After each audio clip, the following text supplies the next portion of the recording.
좁혀지지 않는 평행선입니다.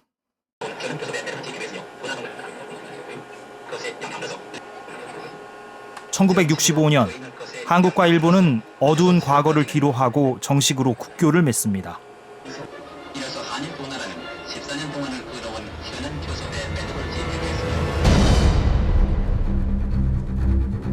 그런데 당시 채택된 한일협정문 어디에도 독도라는 글자는 찾아볼 수 없습니다.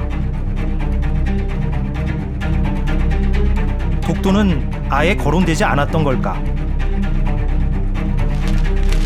일본은 독도 문제를 거론을 하고 영권을 주장을 했는데 그때마다 우리는 한일회담에서 논의할 대상이 아니다. 50년 전 한일 두 나라 정부는 이 어려운 문제를 어떻게 처리했을까? 竹島ドットの問題をあまり触れることなく、ある種の棚上げというような形で交渉を作った。 독도를 둘러싼 마쿠 교섭의 실체는 과연 없는 것일까? 독도 미락을 입증하는 중요한 자료라고 저는 평가하고 있습니다. 한일 수교 50주년. 한일협정 공식 회담 마쿠에서 벌어졌다는 이른바 독도 미락설을 추적했습니다.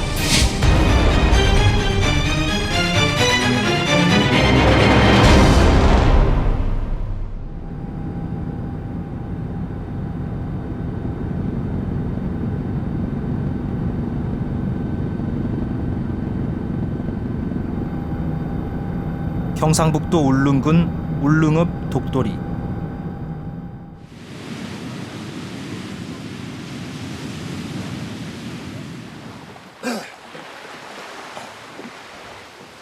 가파른 경사에 설치된 300여 개의 계단을 따라 올라가면 한국령이라는 표지가 새겨져 있습니다.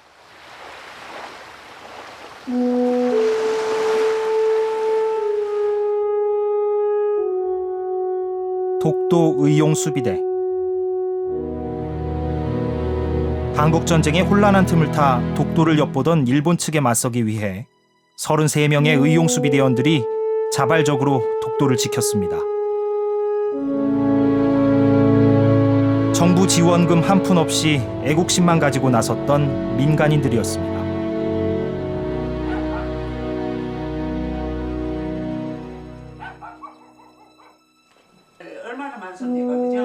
독도 의용수비대 대장이었던 고 홍순칠 선생의 부인 박영희 여사. 위에 제일 꼭대기에 있어야만이 일본 배가 오는 게 제일 빨리 볼 수 있고, 저 멀리 오는 마을이가 보고 오는데 우리가 대치를 빨리 해야 되잖아요. 그래서 이제 동도에다가 막사를 지었다. 지금 경비정이 그 자리가 막사 지었던 자리예요. 지금.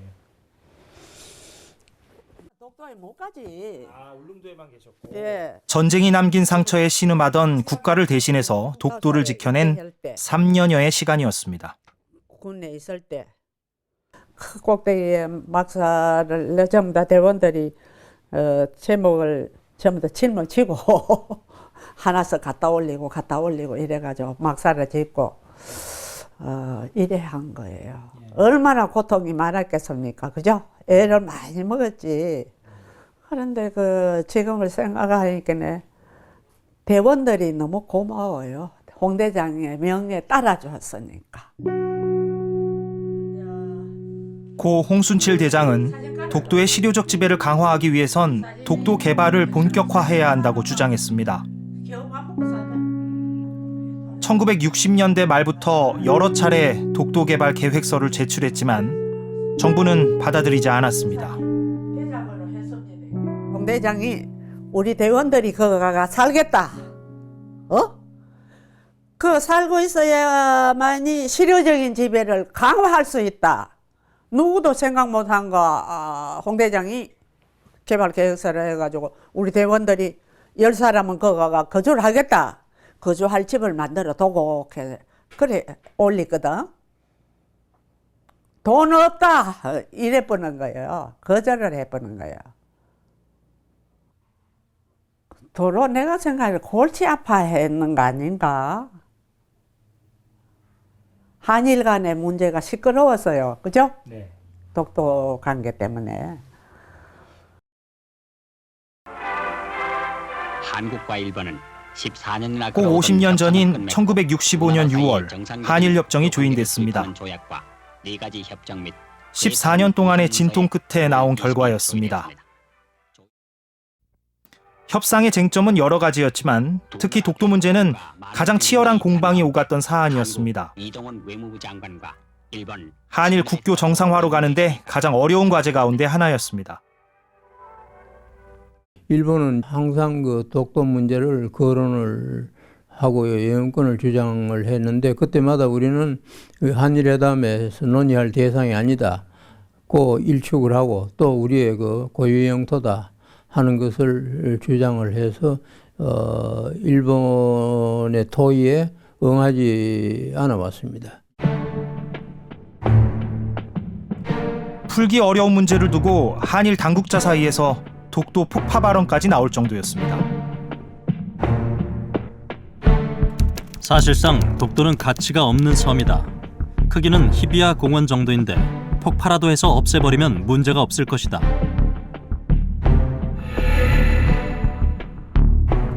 농담으로는 독도에서 금이 나오는 것도 아니고 갈매기 똥도 없으니 폭파해 버리자고 말한 일이 있다.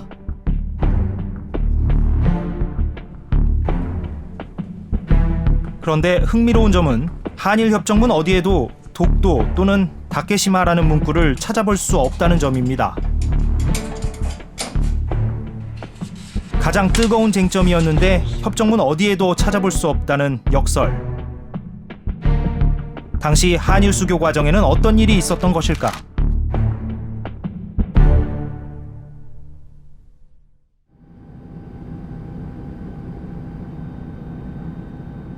이른바 독도 밀약설은 한일 협정을 5달 앞둔 1965년 1월 한일 비공식 협상팀이 독도 문제 해결 방안을 마쿠에서 합의했다는 걸 말합니다. 밀약설은 오래전부터 조금씩 제기되어 왔습니다. 한일협정 타결 뒤인 1965년 12월 대한민국 국회.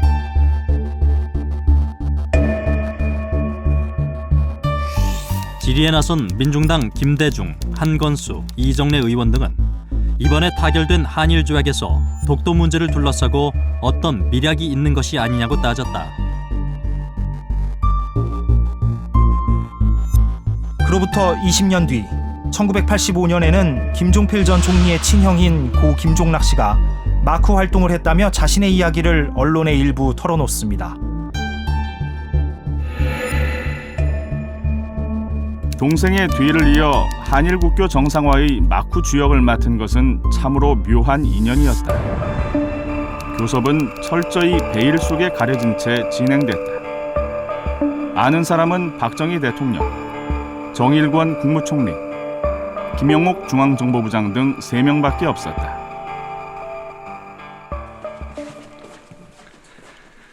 (1992년) 김종락 씨와 함께 독도 밀약의 당사자로 알려진 시마모토 겐노 전 요미우리 신문 서울특파원이 마쿠 교섭 상황이라며 일부를 언급합니다. 고노 국무대신 정일권 총리 비밀 교섭. 14년 동안의 어려운 교섭이 타결된 배후에는 당시 정일권 국무총리와 고노 이치로 장관 사이에 비밀 교섭이 있었다. 두 사람은 서로 대면하지는 않았다.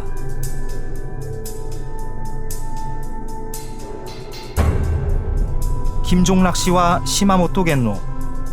이제는 고인이 된 두 사람의 증언을 토대로 한 책이 서점가에 나오기도 했습니다.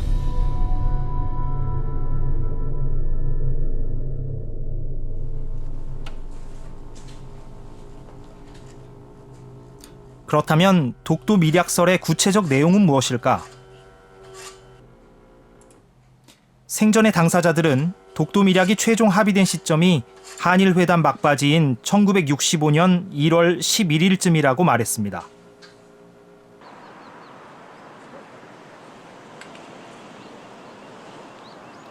장소는 서울 성북동에 있는 고 박건석 범양상선 회장의 집이었고 술과 음료를 마실 수 있는 홈바에서 논의했다고 합니다.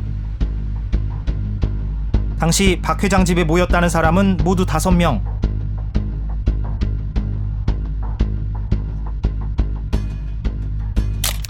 한국 쪽에서는 정일권 국무총리와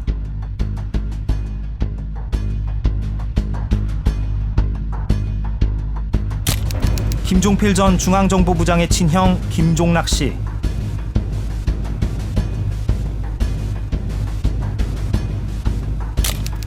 문덕주 외무차관이었습니다.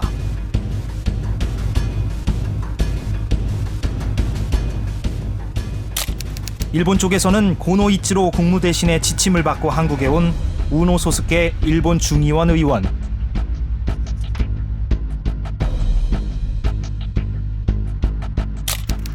요미우리 신문 서울 특파원이었던 시마모토 겐노였습니다.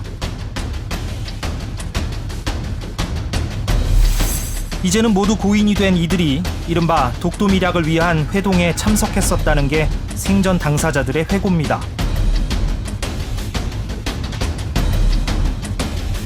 그렇다면 이 자리에서 합의된 내용은 무엇이었을까?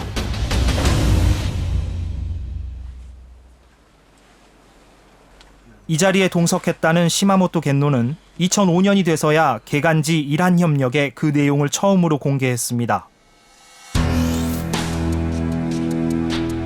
독도 문제는 해결하지 않은 것을 해결한 것으로 간주한다. 따라서 한일 조약에서는 언급하지 않는다. 두 나라가 독도를 자국 영토라고 주장하는 것을 인정한다. 서로 반론하는 것도 인정한다. 두 나라 모두 독도를 자국 영토로 해서 어업 구역 선을 긋고 중복되는 부분은 공동 수역으로 한다.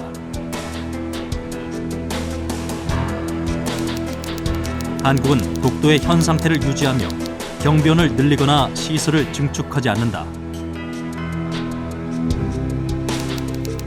이 합의를 앞으로도 계승해간다. 독도가 자기 땅이라고 두 나라가 각자 평소대로 주장을 하고 한국이 실효 지배하는 상황도 그대로 두는, 말하자면 현상 유지를 위한 합의인 겁니다.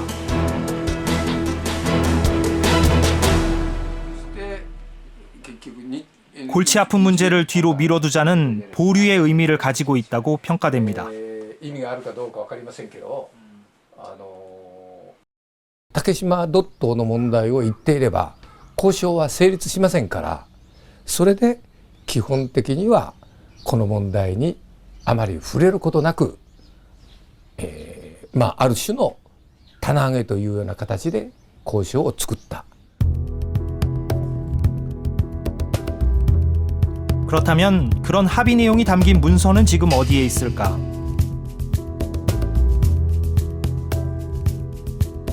고 김종락 씨는 합의 내용이 적힌 종이를 보관해 오다가 신군부가 들어선 80년대 불태워 없앴다고 말한 바 있습니다.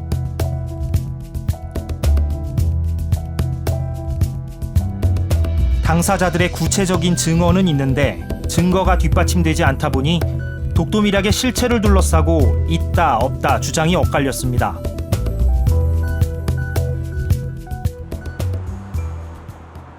(2007년) 일본 정부는 독도 밀약설에 대해 그런 사실이 없었다며 공식 부인했지만 의혹은 사그라지지 않았습니다.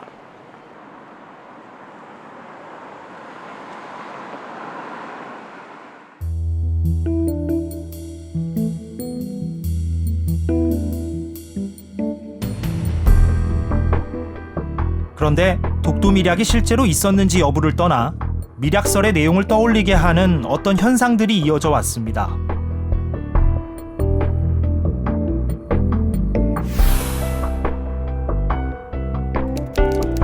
독도 밀약설의 첫 번째 조항, 두 나라가 독도를 자국 영토라고 주장하는 걸 인정한다. 서로가 반론하는 것도 인정한다.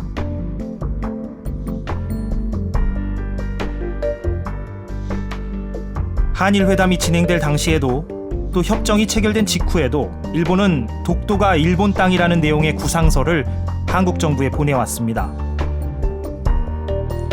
마치 연례 행사처럼 30년 넘게 해마다 꾸준히 그렇게 해왔고 한국도 거기에 꼬박꼬박 맞대응해 왔습니다.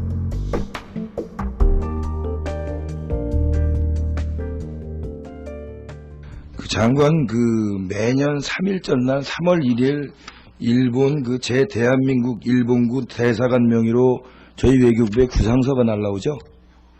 네, 요즘은 그 매년 안 온다고 합니다. 과거에 그 매년 왔었는데. 예. 그 내용이 어떤 내용으로 왔습니까? 그럼 뭐 요즘엔 겸연으로 옵니까? 뭐 어떻게 되고 있습니까? 과거에 상당히 오래전에 일본이 자기들의 그 주장을 기록으로 다 남긴다 이런 차원에서 이제 독도가 일본 땅이다, 일본의 영토다 이런 얘기를 해왔고 우리가 거기에 대해서 응대를 독도 영유권을 주장하는 그 구상서 그거 마지막으로 최근에 아주 마지막으로 온 것이 95년 7월로 지금 되어 있습니다. 두 번째 조항, 두 나라 모두 독도를 자국 땅으로 해서 어업구역 선을 긋고 중복되는 부분은 공동수역으로 한다.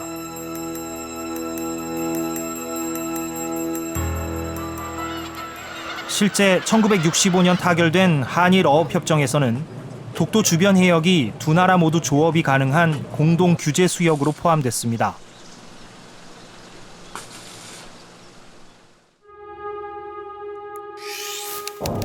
세 번째 조항, 한국은 독도의 현 상태를 유지하며 경비원을 늘리거나 시설을 중축하지 않는다.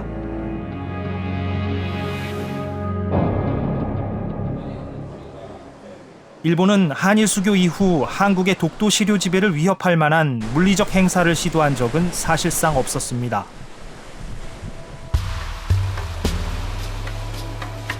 한국도 1997년 김영삼 정부가 대형 선박을 들일 수 있는 저반 시설을 만들기 전까지는 독도의 본격적인 증축이나 증원을 사실상 하지 않았습니다.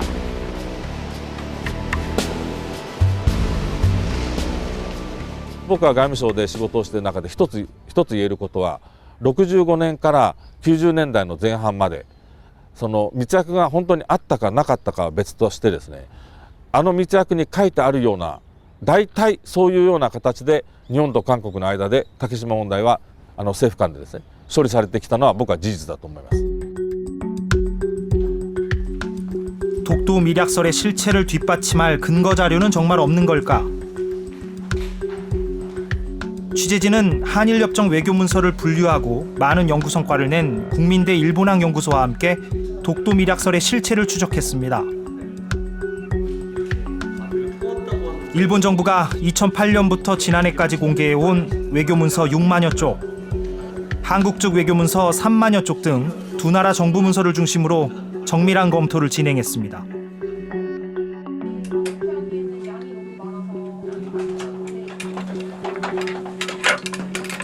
취재진은 이 과정에서 일본 외무성이 작성한 공식 문서에서 주목할 만한 기록을 발견했습니다.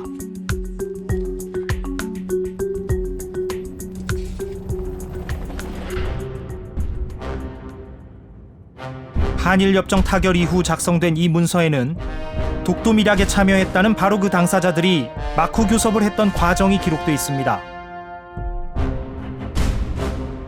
독도 밀약으로 지목된 시점과 그 전후 1년의 마쿠 교섭 과정이 한일 두 나라에서 구체적인 공문서로 확인된 건 처음입니다.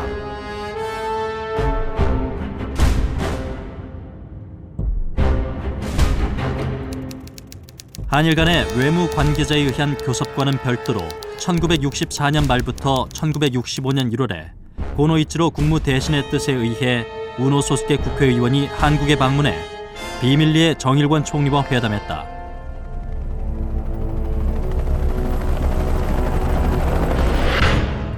그 후 김종필 씨의 형인 김종락 씨를 통해 한국 측과 접촉해 한일 회담의 각 문제의 대강에 대해 대화를 나누었다.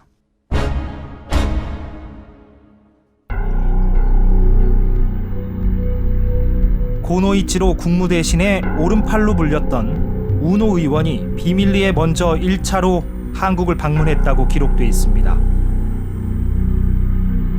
1964년 11월의 일입니다.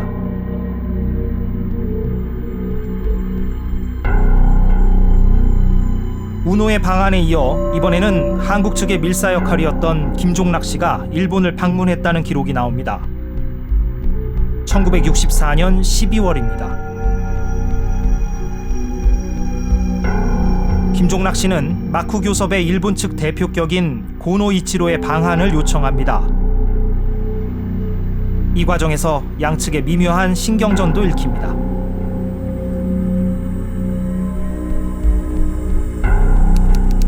12월 16일에 김종락 씨가 일본을 찾아 초청장도 없이 고노 대신에 방한을 요청했다.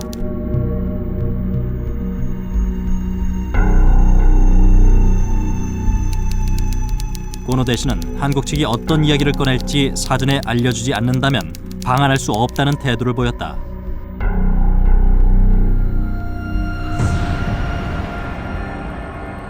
이어서 고노의 지침을 받은 우노 의원이 또다시 한국에 2차 방문합니다.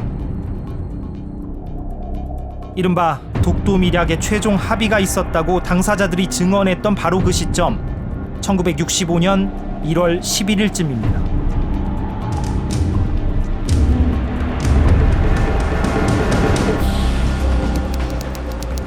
우노 씨는 일본 외무성에서 한국에 대한 방침을 설명 듣고 1965년 1월 10일부터 12일까지 방한해 10일 밤 정일관 총리, 최영택, 김종락 씨를 만났다.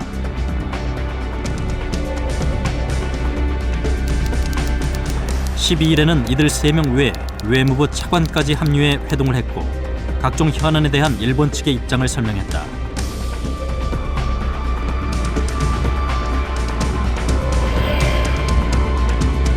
특정 시기와 참여한 인물 등이 독도 밀약설을 세상에 꺼냈던 관계자들의 증언과 구체적으로 일치합니다. 당시 중앙정보부 요원으로 알려진 최영택 참사관이 함께 참여했다는 기록과 한 차례가 아닌 2차례 연속 회동이 있었다는 기록 등을 추가로 확인할 수 있습니다. 독도 밀약, 즉 독도를 둘러싼 비공식 외교 라인에 의한 교섭이라는 사실이 일본 외교문서를 통해서 현실이었다라는 것들이 확인되었다는 점에서 아주 중요한 의미가 있다고 보여집니다. 마쿠 교섭에서 일본이 제안한 안에 정일권 총리는 동의의 뜻을 전합니다. 총리의 서명이 들어간 서류가 전달된 것으로 보입니다.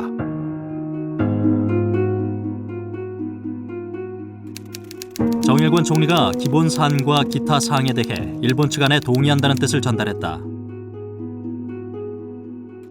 고노 대신은 정 총리의 서명이 있는 서류를 받은 뒤 나중에 외무 농림 대신에게 전달하겠다고 말했다.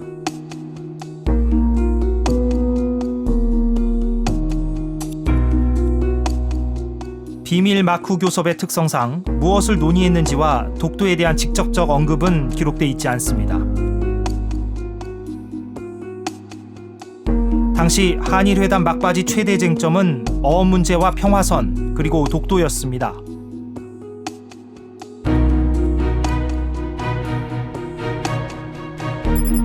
하나의 문제가 아니라 각각의 문제, 각종 현안, 기타 사항이라고 표기한 점을 볼 때 독도를 포함한 막바지 미해결 과제들이 마쿠 교섭에서 한꺼번에 논의된 걸로 해석할 수 있습니다. 우리가 좀 하나 유념해야 될 게 그때 당시 독도 문제만 가지고 교섭을 하진 않았다라는 거죠. 실제 어업 문제, 평화선의 철폐 문제, 독도 문제가 그 한일회담 막바지 교섭에서 중요한 그 문제였었는데 이 세 가지 문제를 동시적으로 해결하려는 노력들이 있어 왔고 그 속에서 그 독도 문제가 다루어졌다라는 거죠. 따라서 외교 문서상에서는 독도라는 말이 부각이 안 됐을 확률이 높다라는 거죠. 그런 의미에서는 독도 밀약을 입증하는 중요한 자료라고 저는 평가하고 있습니다.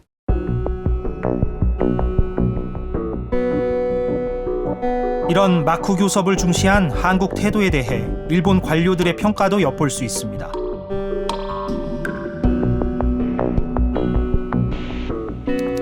한국에서는 관료 체제가 약하고 정치적 차원에서만 일이 결정된다.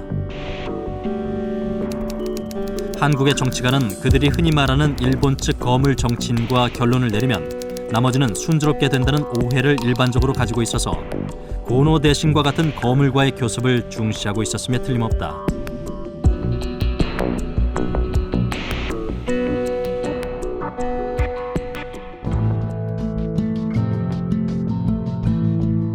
(1976년) 미국 정가를 흔들었던 이른바 코리아 게이트. 취재진은 코리아 게이트의 당사자인 박동선 씨를 만날 수 있었습니다. 여든의 나이지만 여전히 왕성한 활동을 하고 있는 박 씨는 막후 교섭 장소를 제공했다는 고 박건석 회장의 친동생입니다. 박 씨는 취재진에게 새로운 이야기를 들려줬습니다. 1964년과 65년 당시 막후 교섭 당사자들의 만남은 성북동이 아니라 인근 가회동 자택이었다고 합니다. 맞습니다. 요 집이 지금 당시에 그 박건석 회장님께서 계셨던 그 집인가요? 맞습니다. 근데 지금은 바로 위에 누님이 예. 우리 형님보다는 7년 아니죠 5년 아래신 누님이 살고 계시고요. 아 지금은 누님이 거주하고 네, 계시고. 네. 아 예. 그러면 그 박건석 회장님께서 여기에서 쭉 그때 당시 64년, 65년에도 살고 계시다가 성북동으로 이제 나중에 이사를 가셨다면서요? 그렇죠. 나중에 이제 땅을 마련하고 예. 집을 짓고 나갔죠. 그 성북동으로 이사 가신 거는 언제쯤입니까? 그러면? 내가 기억하기에는 70년대 초. 아 70년대 초에. 네. 박건석 회장이 새로 이사간 집이 가회동과 가까운 성북동이다 보니 당사자들이 훗날 착각을 했던 것으로 보입니다. 그분들은 이제 성북동이다 이렇게 기억을 하셨었는데 그건 좀 어떻게 착각을 하신 건가요? 그렇죠.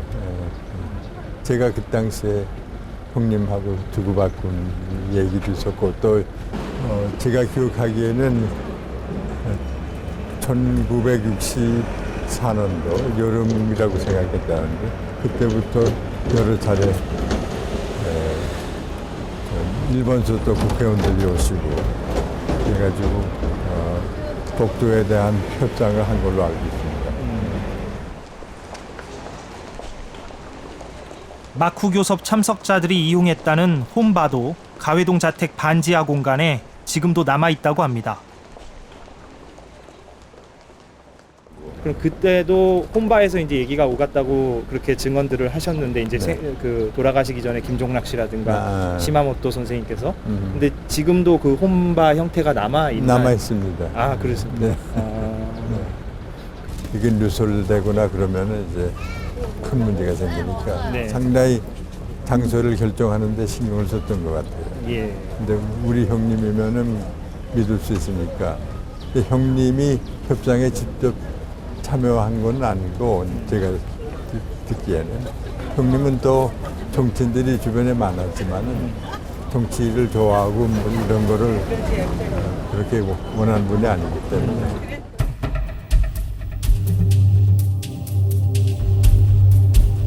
(1964년과 65년) 이른바 63운동이라고 불린 한일협정 반대운동이 격렬해지면서 긴장감이 높아졌습니다.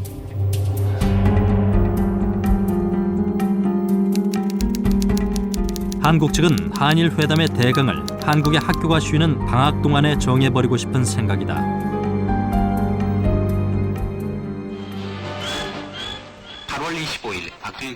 정부는 한일 수교를 계기로 경제 개발을 위한 자금을 속히 들여오겠다는 계획이었습니다. 반대 진영에선 식민 지배에 대한 일본의 반성이 없고 청구권 금액도 적다는 이유 등으로 졸속 외교라고 비판했습니다.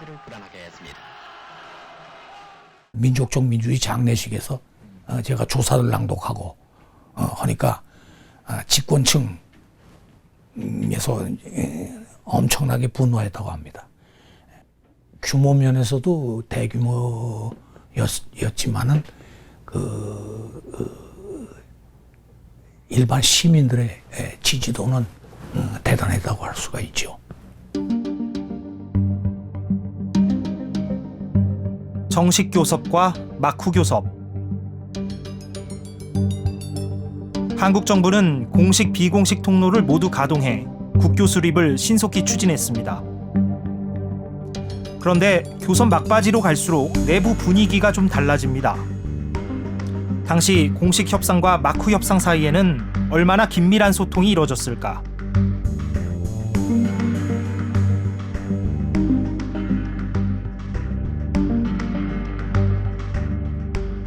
한일 수교 이후에 초대 주일 한국 대사가 되는 김동조 대표.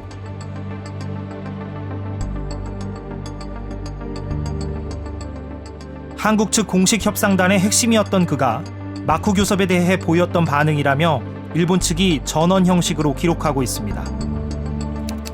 우노 씨에 의한 교섭에 대해 김동조 대사는 속으로 꺼림칙하게 생각해 한국으로 돌아가서 박정희 대통령과 정일권 국무총리에게 나를 무시하고 일본 측과 대화를 진행하고 있다고 분개했다.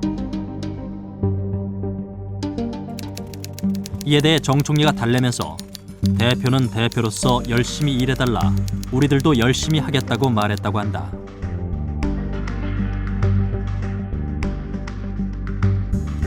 고 김종락 씨가 생전에 말한 대로 정식 교섭팀과 마쿠 교섭팀이 철저히 분리돼 움직였다는 걸 확인할 수 있습니다. 일본도 반대 세력이 있긴 했으나 적어도 그 정치권 그리고 재계 그리고 정부 이 3자 사이에는 한국하고의 이 한일 회담을 이끌어가는 나름 그 전략이 조율되고 있었지 않았나 이렇게 생각이 됩니다. 그에 비해서 지금 한국 사이드는 덜 조율된 상태에서 다소 혼란스러운 상황에서 대일 회담이 진행된 것이 아닌가 이렇게 판단이 됩니다. 이동원 장관과 김동조 대표 등 정식 교섭 담당자들의 반발 속에 마쿠 교섭의 영향력은 조금씩 줄어듭니다.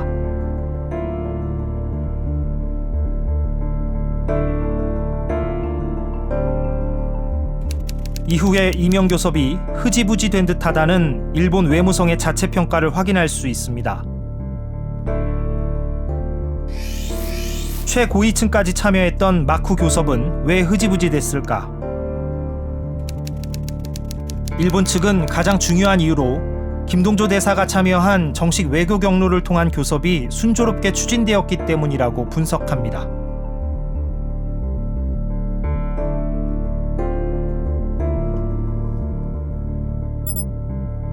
이동원 장관이 1965년 3월 11일 사토 총리와 회담했을 때 이 장관은 한국 측은 고노의 협상이 이미 그 임무를 끝냈다고 보고 있으며 이런 측면 협상으로 정규 협상이 영향을 받을 것이라고는 생각하지 않는다고 말했다.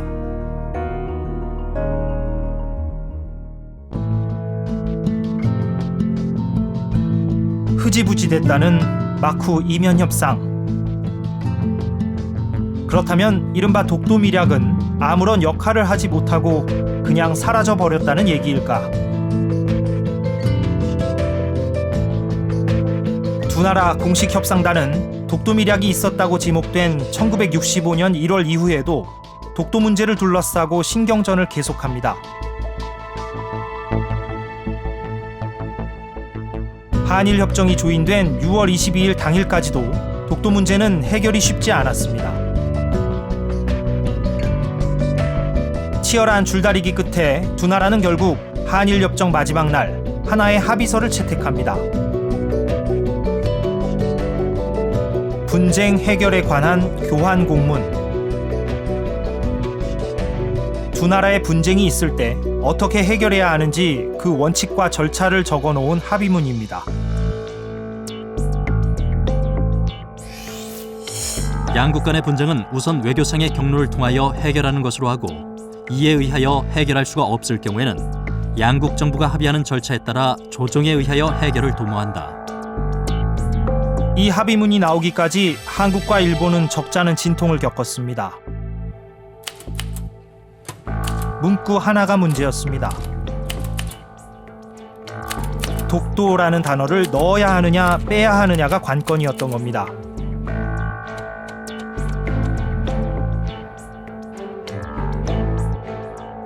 일본 측은 독도가 분쟁 지역이니까 이 교환 공문에도 독도라는 말이 꼭 들어가야 한다고 주장했습니다.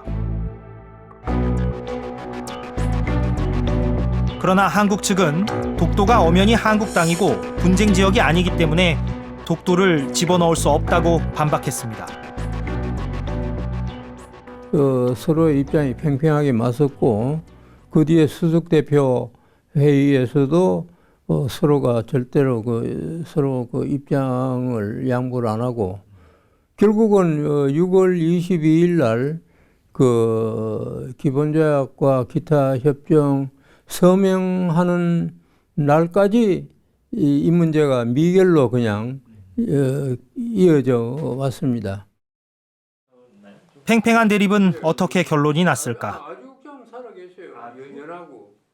해결이 지금 안 되고 있다 하는 이 사실을 사도 총리한테 보고를 했답니다. 했더니 사도 총리가 그 문서를 가져오라고 그래서 그 구절을 그냥 펜으로 지었습니다. 그걸 삭제를 했어요. 그 옆에 있던 그 이동원 장관한테 보였답니다. 이제 이렇게 이제 삭제했으니까 이것으로 되겠죠. 해서 이동원 장관은 그렇게 해주시면 됐습니다. 이래가지고 그게 다 잘 끝났다. 한국의 버티기 전략이 주효했던 결과였습니다. 결국 한일협정문 어디에도 독도라는 글자는 존재하지 않게 됐습니다. 일본은 이 교환 공문의 원칙에 따라 한국 측의 합의 없이는 독도의 현 상황을 변경할 수 없게 됐습니다. 한국 협상팀은 이렇게 자평합니다. 아국의 합의가 없는 한 중재 수석은 물론 조정 수석도 밟지 못하게 되는 것이며 독도 문제 해결은 실질적으로 아측의 합의 없이는 영원히 미해결의 문제로 남게 되는 것임.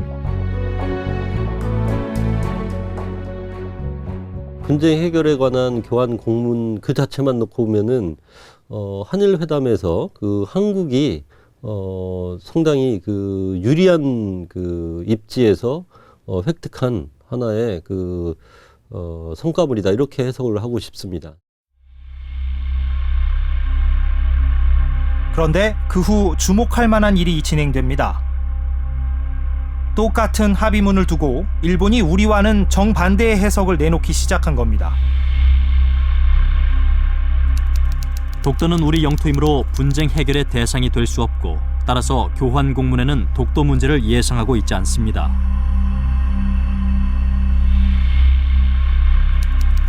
한국의 이동환 장관이 독도는 교환 공문으로 처리될 수 없다고 말했습니다. 일본 정부의 입장과 다르지 않습니까? 이걸 어떻게 설명하시겠습니까?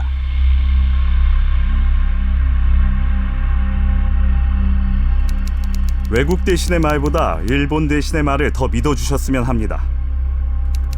두 나라가 합의한 문구를 냉정하게 해석하면 결국 독도 문제를 처리한다는 내용입니다.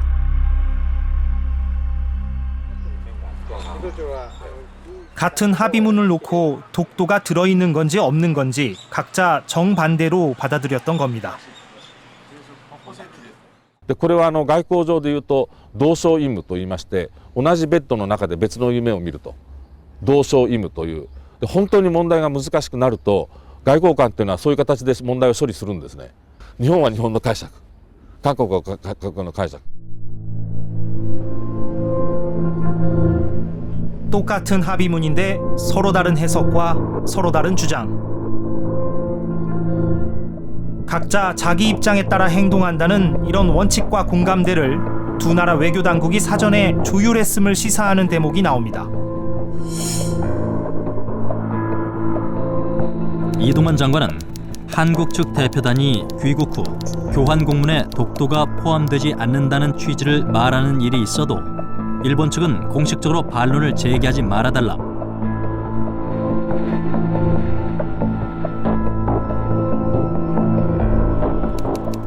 그러나 일본 정부가 나중에 국회에서 독도가 포함됐다는 답변을 하지 말아달라고까지 부탁할 생각은 없다고 덧붙였다.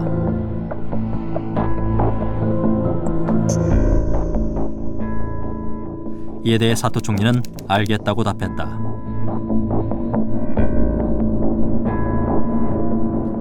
독도에 대해 서로의 입장을 이해하겠다는 이야기입니다. 외교 실무진에서도 이 같은 원칙이 공유됐다고 합니다.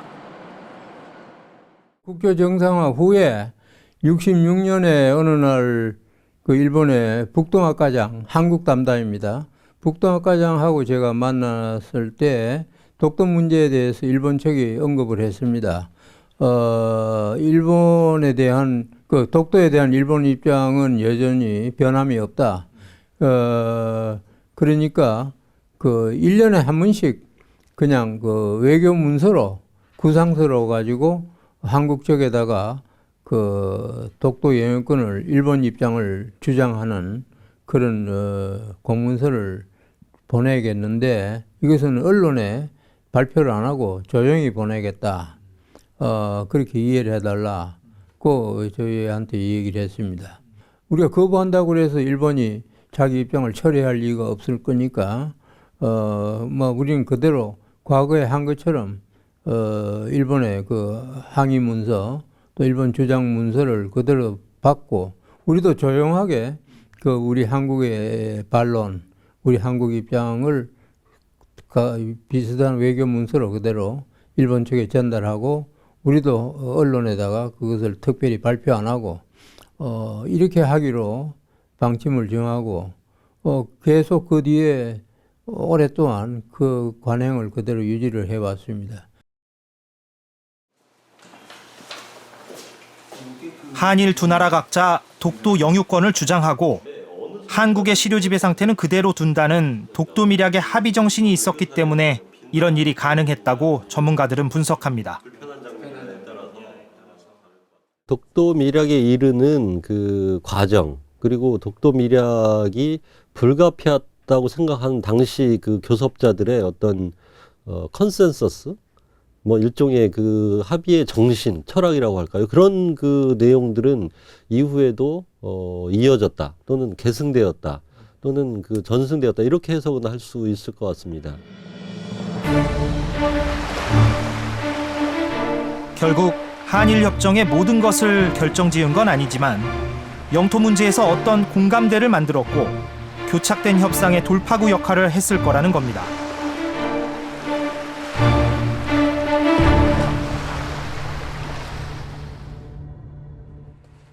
그런데 여기서 궁금증이 하나 생깁니다.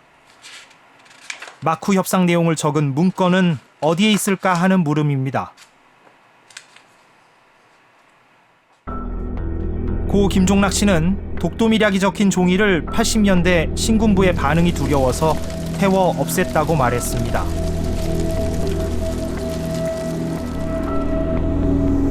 동생인 김종필 전 총리는 어떨까?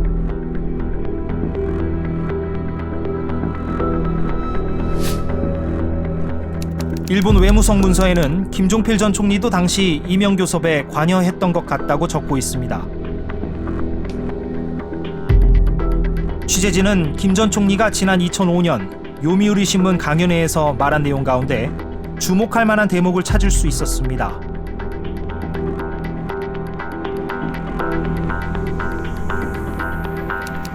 일본은 독도 영유권 주장을 과감히 포기하든지 그렇게 할 수 없다면 현상을 인정하고 지금처럼 미해결 상태로 놓아두는 미해결의 해결은 불가능한 것일까 하고 생각해 봅니다. 미해결의 해결. 해결하지 않은 것을 해결한 것으로 간주한다는 것. 독도 밀약의 핵심 내용을 연상하게 하는 대목입니다. 취재진은 좀 더 자세한 얘기를 듣기 위해 김 전 총리 측에 인터뷰를 요청했지만 받아들여지지 않았습니다.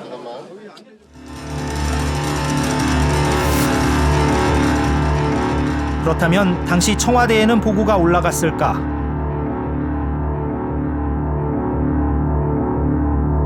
취재진이 확인한 당시 대통령 비서실이 작성한 보고서입니다. 한일회담 대책의 최종 검토라는 제목의 보고서에서 대통령 참모진은 마쿠 교섭의 부작용을 지적합니다.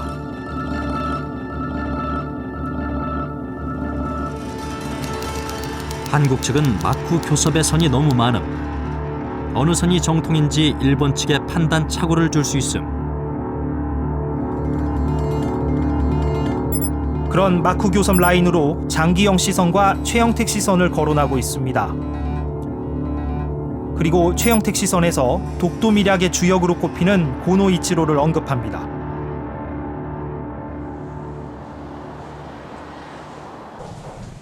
그러나 취재진이 대통령 기록관 등에 확인한 결과 박정희 대통령 시기의 독도 관련 기록은 두세 건을 제외하고는 거의 남아있지 않았습니다.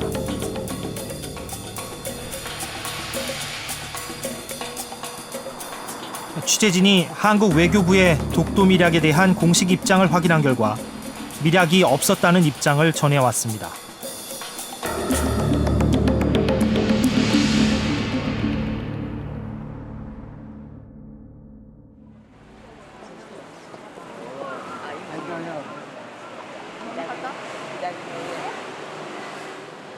독도 밀약의 내용이 담긴 문서의 행방. 일본에는 문서가 남아있을까? 취재진은 일본 외무성 문서에서 그 단서를 찾을 수 있었습니다. 독도 밀약이 이뤄졌다던 1965년 1월에 해당하는 대목입니다. 우노 씨는 이 교섭 과정에서 1월 6일 우시로쿠 아시아국장에게, 1월 13일 히로세 아시아국 참사관에게, 1월 14일 구로다 동북아시아 과장에게, 1월 21일 우시로쿠 아시아국장에게, 1월 26일 시이나 외무대신에게 보고했다. 외무성도 그 교섭 내용에 대한 기록을 작성했다. 그때 제시된 일본 측 안과 한국 측의 문건도 남아있다.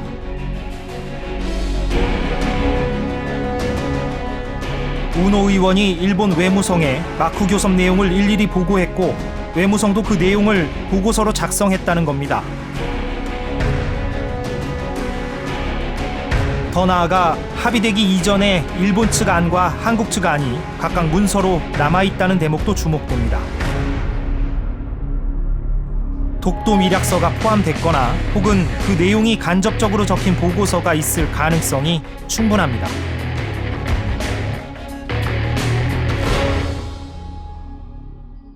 昔の文章が、見るっていうのはどっかの金庫の中に入ってるわけですから、それを見るという機会はなかったですね。日韓関係の領土問題は一応収まってますから、私の方でその文章を見なければならないということを説明することは多分できないと思うんですよね。だからそのまま、金庫の中に入ってると思います。 취재진은 일본 외무성을 상대로 해당 문서에 대한 정보 공개를 청구했습니다.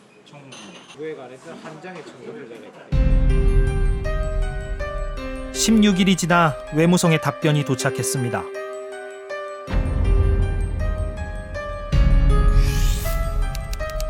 해당 문서가 포함됐을 가능성이 있는 파일이 대단히 많고 처리해야 할 문서 공개 청구가 많다는 이유로 공개할지 여부를 나중에 결정하겠다고 미뤘습니다.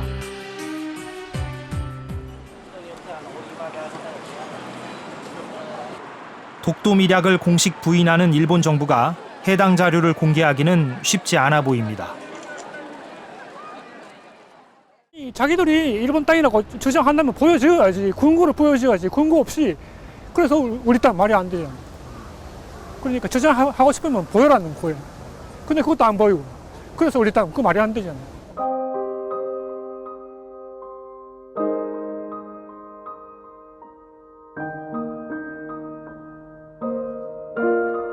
(1990년대) 들어 달라진 국내외적 상황에서 독도 갈등은 다시 점화됐습니다.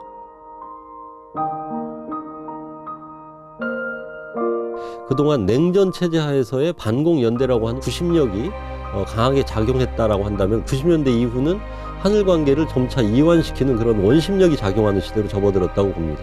게다가 한국의 국내에 있어서의 정치사회 민주화는 일본 문제에 대해서 좀 더 그 원칙적이고 또 그 강경한 우리의 그런 자주적인 외교를 주장하는 그러한 흐름이 국내에서 형성됐다고 봅니다.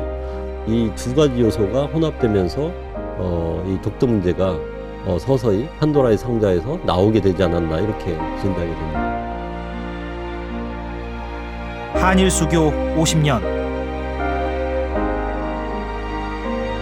독도 밀약설은 우리에게 어떤 의미를 줄 수 있을까? 우선 국민들에게 알리지 않은 채 협상해서 영토 갈등에 불씨를 남겼다는 비판이 제기될 수 있습니다. 어떻게 우리로 볼 때는 독도 문제를 그들이 일본이 자기들의 소유라고 하고 영유권을 주장한다는 건 도저히 납득이 안 되잖아요. 역사적으로 보나 문헌적으로 보나. 그런데 이렇게 끈질기게 주장하는 소위가 뭐였을까 하는 걸 생각해 보면은 바로 이른바 이 독도 밀약설, 이것이 근거 없는 건 아니지 않느냐, 이런 생각이 자꾸만 들어요. 현 상태를 그대로 유지함으로써 사실상 한국의 시료 지배를 인정받은 거라는 옹호도 나올 수 있습니다. 한일 양국 해결이지 못한 걸로 해결했다. 그럼 서로 말하지 말자. 입 밖에 내지 말자. 그 얘기거든. 입 밖에 내면 화가 나니까. 그 순간 일본은 독도는 한국 걸로 인정한 거 아닌가.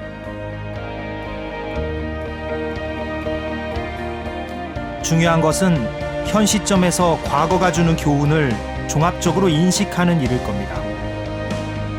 국민적 합의 없이 독도 관리 정책이라는 것들을 일종의 밀실 외교가 되는 거죠. 그렇기 때문에 지금 갈등의 씨앗이 내재되고 그래서 갈등을 계속 주기적으로 반복하고 있다라고 보여집니다. 따라서 그러한 교훈 속에서 이야기할 수 있는 건 역시 독도 정책이라는 건 국민적 합의가 중요하다는 것들인 거죠. 그럼에도 불구하고 65년의 어떤 국교 정상화 과정에서의 독도 문제 처리 방식은 상당한 우리에게 함의성을 준다는 거죠. 그건 독도를 관리한다는 그 자체가 독도에 대한 한국의 시대적 지배를 용보할 수 있는 토대가 된다는 겁니다. 그러니까 일본 입장에서는 독이 든 사과 같은 현상이 일어나는 거죠. 과거의 것을 일방적으로 미화한다거나 또는 일방적으로 비난한다라는 것들은 약간 소모적인 논쟁에 불과한 겁니다. 오히려 과거의 것으로부터 어떠한 교훈들을 이끌어낼 건지를 객관화시켜서 살펴볼 필요가 있지 않나라는 생각입니다.